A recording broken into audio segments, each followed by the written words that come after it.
दोस्तों अक्सर कहा जाता है कि प्यार और जंग में सब कुछ जायज़ है, लेकिन दोस्तों शायद किसी को ये मालूम नहीं कि सब बातों को जायज़ कब किया जाता है, जब किसी चीज़ को बहुत ही ढंग से किया जाता हो। दोस्तों अक्सर यह भी देखा गया है कि कोई इंसान किसी को जितना प्यार करता है वह इंसान उसी से उतनी ही ज़्यादा नफ़रत करने लगता है, और फिर तो वह कुछ ऐसा कर जाता है जिसके बारे में शायद किसी ने कल्पना भी नहीं करी होगी। दोस्तों आज की जो कहानी है इसी प्रकार की कि लड़का एक लड़की को बहुत ही ज़्यादा मोहब्बत किया करता है, और उसके लिए वह ऐसे कदम भी उठाता है जिसके लिए उसका परिवार, उसका समाज, हर कोई उससे मना करता है, लेकिन फिर भी वह लड़का उस लड़की से यानी कि शादी कर लेता है। लेकिन उसके बाद जब वह लड़की उसके साथ रहने लगती है, उसके प्यार में उसके साथ ज़िंदगी बिताने लगती है, तो अगले 3 साल के अंदर ही उसका उस लड़के से मन उब जाता है, और फिर तो वह लड़की उस लड़के से छुटकारा पाने के लिए कुछ ऐसा कर जाती है जिसके बारे में शायद ना तो उस लड़के ने सोचा था और ना ही उस लड़की ने सोचा था, क्योंकि यहाँ पर कहानी कुछ ऐसी हुई जिस कहानी को जानकर आप लोग भी हैरान रह जाएंगे।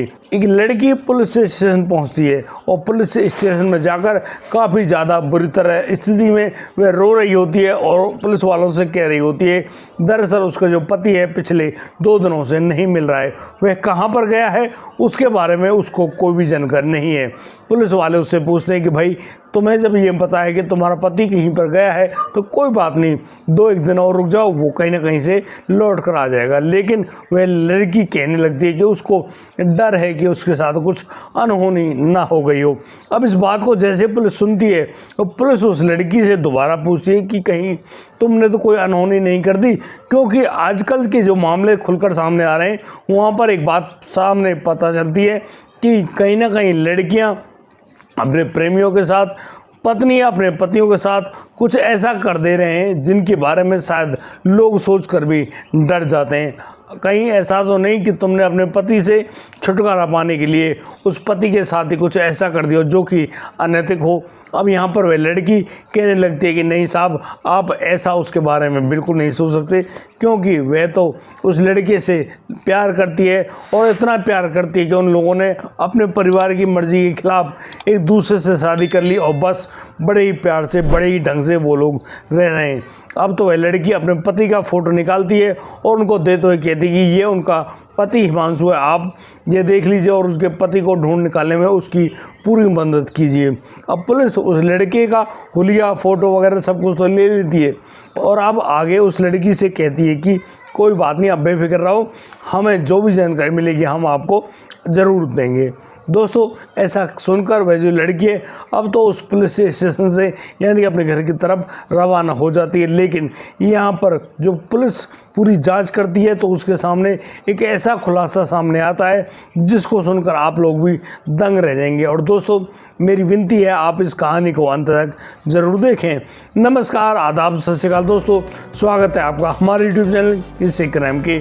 और दोस्तों आपसे वही प्यार भरी गुजारिश, आगे बढ़ने से पहले हमारे चैनल को सब्सक्राइब करना, नोटिफिकेशन की बेल को दबाना बिल्कुल ना भूलें। दोस्तों हमको फेसबुक पर भी फॉलो अवश्य कर लें। और आज का बेहद ही हैरान करने वाला मामला सामने आया है लखनऊ उत्तर प्रदेश से।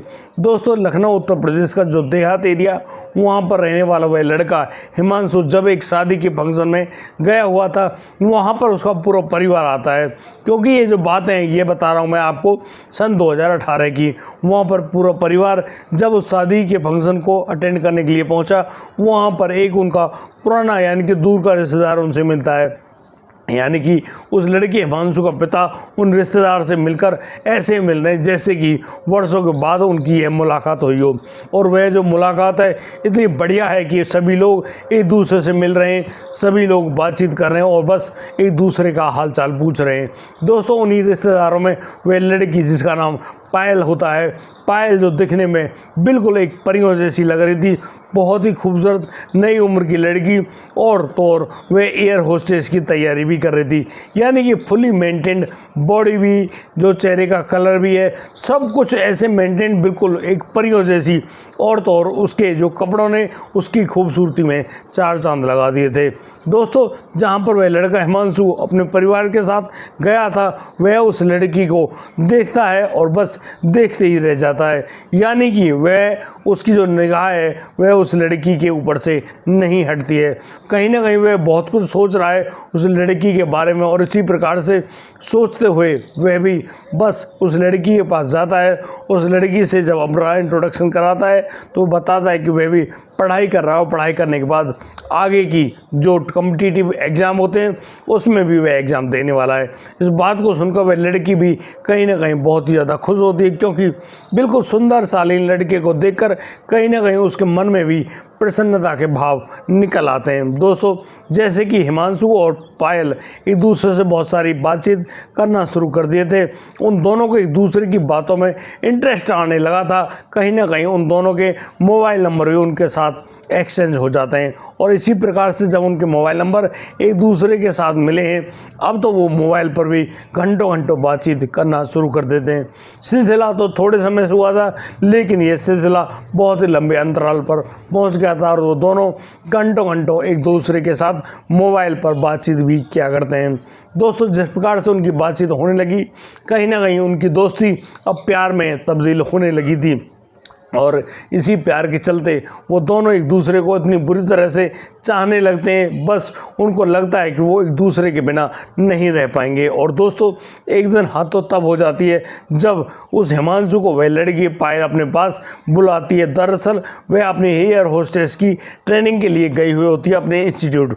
जब वहाँ से छुट्टी होती है तो उस लड़के के बारे में वह अपने 2-3 फ्रेंडों को बताती है, और जब उनकी फ्रेंड उससे कहती है कि यार हमको भी तो उस लड़के से मिलवाओ, तो वह जो लड़की पायल है वह अपने प्रेमी हिमांशु के पास फ़ोन करती है, और हिमांशु से कहती है कि देखो, यहाँ उसको नीचा मत दिखा देना, अच्छे कपड़े पहन कर आओ, बस उसकी दोस्त तुमसे मिलना चाहती हैं। अपनी प्रेमिका की दोस्तों से मिलने के लिए कहीं ना कहीं वह लड़का हिमांशु भी उत्साहित हो जाता है, और बस उससे कहता है कि तुम टेंशन क्यों लेती हो, तुम्हारी दोस्त उसकी दोस्त और वह तुम्हारी नाक नहीं कटने देगा।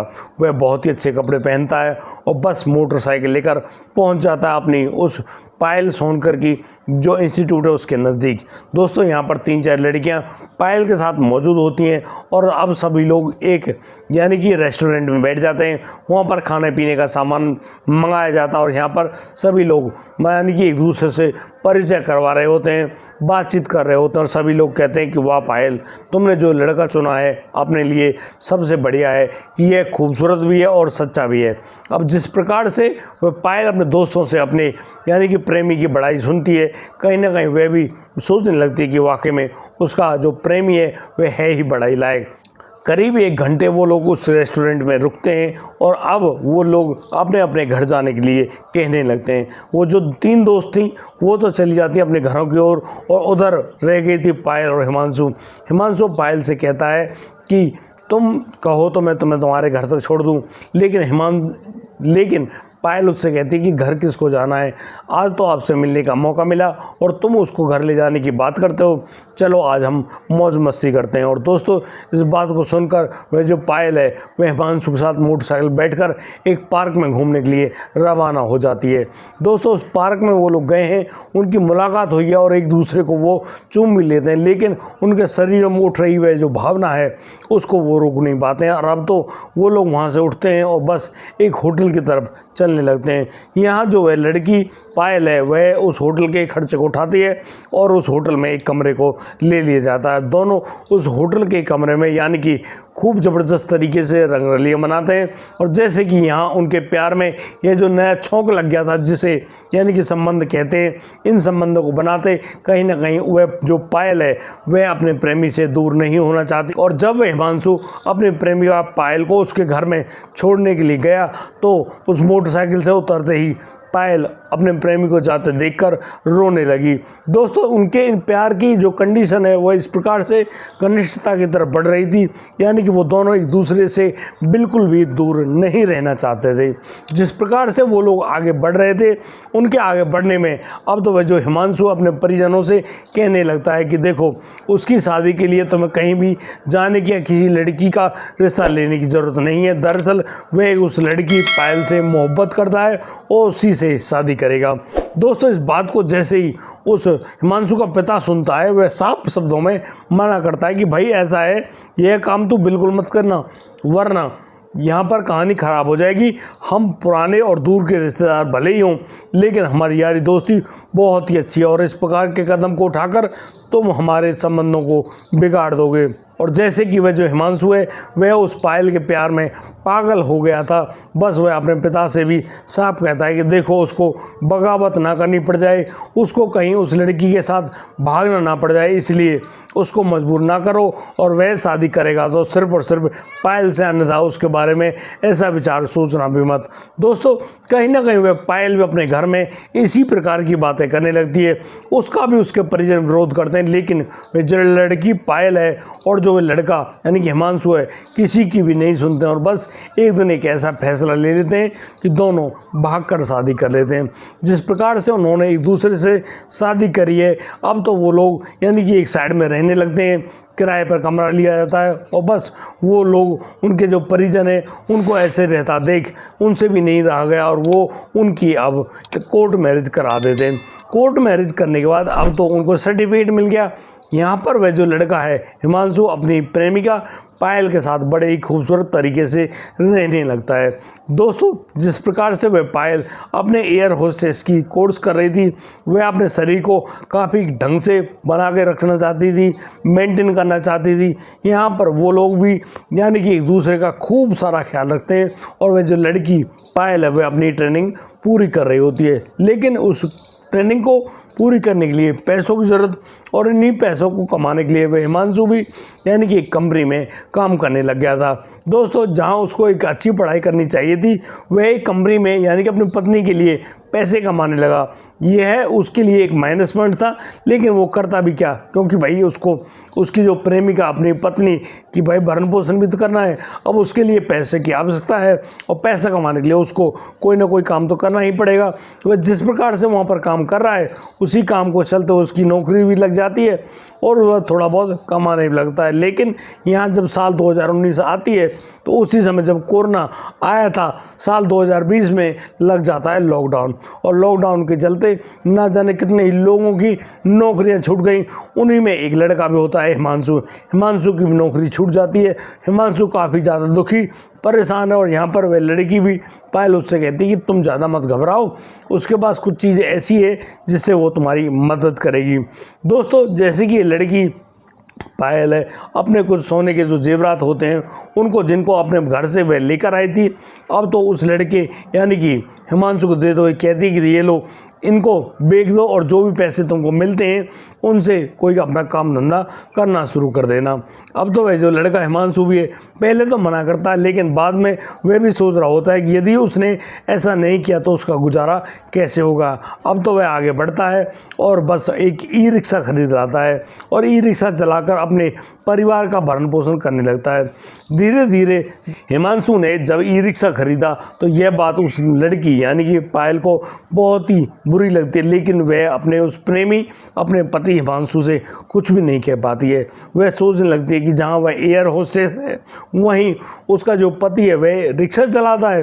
दोस्तों करीब 4 दिन बाद पुलिस को सूचना मिलती है कि हनुमान घाट के पास ये लड़के का शव नदी में बहते हुए वहाँ किनारे पर आ गया है। अब तो जो पुलिस है वह आगे बढ़ती है और उस लड़के के शव को बरामद करती है, लेकिन पानी की अधिकता कारण उस लड़के का जो शव है वह बहुत बुरी तरह से फूल गया है। पुलिस अब उस पायल के पास फ़ोन करती है और उससे कहती है कि देखो तुम यहाँ पर आ जाओ, उनको एक बॉडी मिली है नदी से, तुम आकर इसकी शिनाख्त करो, क्योंकि जैसा हुलिया तुम्हारे पति का तुमने बताया था वह यहाँ पर ढूंढ पाना बहुत ही मुश्किल हो रहा है। लेकिन जिन कपड़ों के लिए तुम बता रही थी बिल्कुल ऐसे ही कपड़े इसने पहने हुए हैं।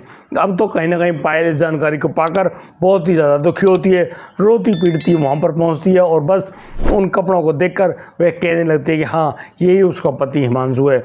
दोस्तों अब तो उस लड़के की बॉडी का जब पोस्टमार्टम कराया जाता है तब जाकर मालूम चलता है कि इस लड़के के साथ यानी कि जबरन मारपीट भी की गई है। इसके गले पर उसके चेहरे पर कुछ ऐसे गंभीर निशान भी हैं। उन निशानों को देखकर पुलिस कहने लगती है कि यहाँ पर इस लड़के ने यानी कि कुछ ऐसा गलत कदम नहीं उठाया है। इसके साथ किसी ने मारपीट करी और फिर इसको नदी में फेंक दिया है। पुलिस ने पूरे मामले को बड़ी गंभीरता से लिया, क्योंकि यहाँ पर एक मतलब कि गलत बड़ा कांड हो गया था। इसी वजह से पुलिस बड़ी शांत दिमाग से सोच रही होती है और बस उस लड़की की दी गई तहरीर के मुताबिक अब तो उस लड़के हिमांशु का शव उसकी पत्नी पायल को सौंप दिया जाता है। पायल अपने परिजनों, हिमांशु के परिजनों को भी सूचना देती है, उनको बताती है कि किसी ने उस हिमांशु के साथ कुछ ऐसा कर दिया। दोस्तों, अब यहाँ पर पुलिस है उन हत्यारों को ढूंढ रही है और लगातार सीसीटीवी फुटेज को भी निकाल रही है और उसी सीसीटीवी फुटेज के मुताबिक उसको जानकारी मिलती है कि यहाँ पर 3-4 लड़के हैं जो कि इस लड़के को जबरन खींच कर ले जा रहे हैं। लेकिन जो पुलिस है वह उन लड़कों की जान पहचान के लिए जब उस लड़की को, पायल को, पुलिस थाने बुलाती है तो यहाँ पर पायल भी बताती है कि हाँ, यह लड़का जो इनमें बड़ा सा दिख रहा है, इस लड़के का नाम आयुष है। दरअसल आयुष से उन्होंने कुछ पैसे उधार लिए थे और उन्हीं पैसों को पटाने के लिए जब ये हिमांशु उसके पास गया था, उसकी यहाँ पर मतलब इन लोगों ने जबरन जान ले ली है। अब कारण क्या था ये तो उसको मालूम नहीं, लेकिन वह अपने पति से बहुत ज़्यादा प्यार करती है और इसी प्रकार से बातों को करते हुए वह पायल रोने लगती है। दोस्तों, अब तो यहाँ पुलिस को भी थोड़ा बहुत शक होने लगा था कि पायल जिस प्रकार से उस कहानी को सुना रही है वह कहानी बिल्कुल ऐसे सामान्य है जैसे कि उसने बहुत दिनों से रटी हुई थी। अब तो पुलिस पायल से उसके फ़ोन नंबर मांगती है और जब उस फ़ोन नंबर की सीडीआर रिपोर्ट निकलवाती है तब जाकर एक अलग ही खुलासा सामने आता है। दरअसल यहाँ पर पता चलता है कि ये जो लड़की है ये है उस आयुष नाम के लड़के से घंटों घंटों बातचीत किया करती है। अब तो जो पुलिस है देर नहीं करती है और सीधी पायल के पास जाती है और उसको अरेस्ट करके अपने साथ ले आती है और उससे जब कहती है कि देखो, हमें तुम्हारे काले चिट्ठे के बारे में पूरी जानकारी मिल गई है, अब तो तुम हमें सब कुछ, सारा जो मामला है उसको बता दो, वरना तुम जानती हो पुलिस की जो मारपीट है, पूछताछ है, वो कितनी प्रकार की होती है। यहाँ पर वह जो पायल है वह डर जाती है और अब तो वह एक ऐसा खुलासा सामने लाती है जिसको जानकर पुलिस भी दांतों तले उंगली दबा लेती है। दरअसल वह बताने लगती है कि उसकी जो शादी हुई थी वह इस प्रकार से हुई थी, लेकिन वह जिस इंस्टीट्यूट में पढ़ा करती वहाँ पर वह आयुष नाम के लड़के से प्यार कर बैठी थी और इसी बात के चलते वह उस आयुष नाम के लड़के से कुछ पैसों के लेन देन भी कर ली थी। यहाँ पर वह जो आयुष है बड़ा ही अय्याश किस्म का लड़का है, अक्सर लड़कियाँ उसके इर्द गिर्द घूमा करती हैं और वह जो आयुष है वह उस लड़की पायल से कहने लगता है कि देखो, तुम्हारा पति कोई भी हो, उससे कोई दिक्कत नहीं, लेकिन तुम्हें उसके पास एक रात के लिए आना होगा। और दोस्तों, पायल जब पैसों की डिमांड करती है तो वह आयुष मना नहीं करता और उससे कहता है कि ये लो 20,000 मैं तुम्हें एडवांस में दे रहा हूँ। दोस्तों, जिस प्रकार से उस लड़की पायल को पैसे मिले, अब तो वह खुद को उस आयुष के पास जाने से नहीं रोक पाई थी और बस उनके बीच में इसी प्रकार के अवैध संबंध कायम हो गए थे। लेकिन यहाँ पर जो लड़की एक मतलब कि अपने पति से बहुत ज़्यादा मोहब्बत करने वाली, वह एक दूसरे लड़के के प्यार में पड़ गई थी और कहीं ना कहीं वह सोचने लगी थी कि इस रिक्शे वाले के साथ ज़िंदगी जीकर वह क्या करेगी। अब तो वह उस आयुष के साथ ही ज़िंदगी जिएगी और बस आयुष और पायल ऐसी प्लानिंग कर बैठते हैं। उसी के दौरान वो लोग अब उस लड़के के साथ यानी कि उस हिमांशु के साथ ऐसा कांड करा देते हैं। एक दिन हिमांशु जब कुछ पैसे कमा कर लाया था, वह अपनी जो पत्नी पायल से कहने लगता है कि देखो, वह इतने सारे पैसे कमा कर लाया है, बताओ क्या करना है, किसी को उधारी चुकानी है। यहाँ पर वह बताती है कि उसने कुछ पैसे उधार लिए थे आयुष से और आयुष के ये पैसे तुम्हें वापस लौटाने होंगे। इस बात को सुनकर वह जो लड़का कहता है कि यार, तुम इतने पैसों का क्या करती हो, ये पैसे इतने ज़्यादा रखने ठीक नहीं है। कोई बात नहीं, वह उस आयुष को पैसे लौटा आएगा। वह आयुष को पैसे लौटाने के लिए जाता तो है, लेकिन वह वापस नहीं लौटता है। दोस्तों, उस पायल की निशानदेही पर अब तो उस लड़के आयुष को भी गिरफ्तार कर लिया जाता है और अब आयुष के सामने जब पूरा मामला खोला जाता है तो आयुष भी इस बात को स्वीकार कर लेता है कि हाँ, जब उसके पास वह हिमांशु आया था तो उसने उस हिमांशु की यानी कि जान ले ली और उसको उस नदी में भी फेंक दिया, जिसके कारण उसके शव का मिलना बहुत ही मुश्किल हो गया था। लेकिन यहाँ पर कहा जाता है कि कोई भी आदमी कितना ही सादर क्यों ना बनता हो, उसका राज एक न एक दिन पर्दाफाश होना ही होता है। और अब उस लड़की की जो डेड बॉडी है वह फूल कर उस हनुमान घाट के पास पहुँच गई थी। दोस्तों, अब तो उस लड़के हिमांशु की हत्या के जुर्म में यानी कि उसकी पत्नी पायल और पायल के प्रेमी आयुष दोनों को गिरफ्तार कर लिया जाता है। और दोस्तों, देखा आपने कैसे कि एक लव मैरिज किस प्रकार से एक बहुत ही भयंकर मामले को जन्म देती है और किसी आदमी की जान भी ले लेती है। दोस्तों, इस पूरे घटनाक्रम को सुनाने को उद्देश्य किसी को परेशान करना नहीं है, किसी का दिल दुखाना नहीं है, लेकिन जिस प्रकार से ये घटनाक्रम सामने आते हैं, कहीं ना कहीं ये हम लोगों को जागरूक, सावधान और सचेत करने के लिए आते हैं। हमको सावधान होना ज़रूरी है, क्योंकि यदि आप लोग समय से नहीं चेते तो फिर आपके साथ भी कुछ ना कुछ ऐसी घटनाएं घटित अवश्य हो जाएगी। और दोस्तों, आज के लिए सिर्फ इतना ही। अब दीजिए मुझे इजाज़त, मिलता हूँ कल, लाता हूँ एक और अनोखा मामला।